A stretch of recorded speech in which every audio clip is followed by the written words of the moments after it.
আজকে দেখেন না, স্বামী বিদেশ থাকে, স্কুলে নিয়ে যায় তার স্ত্রী, সন্তানকে নিয়ে যাচ্ছে, ছোট্ট বাচ্চা, কি করবে? স্বামী তো বিদেশ থাকে। কারণ আমরা হচ্ছে টাকার মেশিন, আমাদের টাকা হইলেই চলে।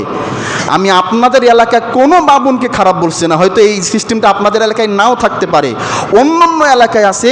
ছোট্ট বাচ্চা নিয়ে গিয়েছে মা, স্কুলে যাওয়ার পরে ছোট্ট ছোট্ট বাচ্চারা ক্লাস করতেছে, আর অনেক মহিলা এক জায়গায় বসে ওর স্বামী কেমন, তার স্বামী কেমন, তার সুখ কেমন, পরিবারের কোন মেয়ে চলে গিয়েছে, কোন ছেলে চলে গিয়েছে, গল্প জুড়ে দিয়েছে।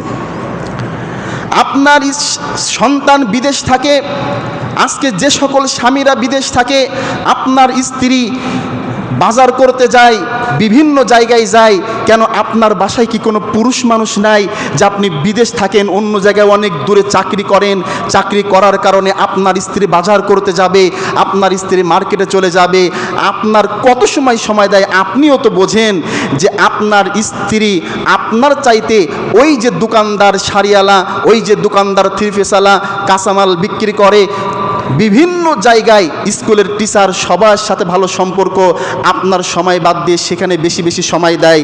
এই জিনিসগুলো থেকে আমাদেরকে বাঁচতে হবে, তা না হলে আমরা ক্ষতিগ্রস্তর ভেতরে পড়ে যাব। এই জিনিসগুলোতে যদি আমরা না বাঁচতে পারি, যদি আমাদের স্ত্রীদেরকে যদি আমরা বাহির করে দিয়ে ধ্বংস হব, এটাই হচ্ছে চূড়ান্ত।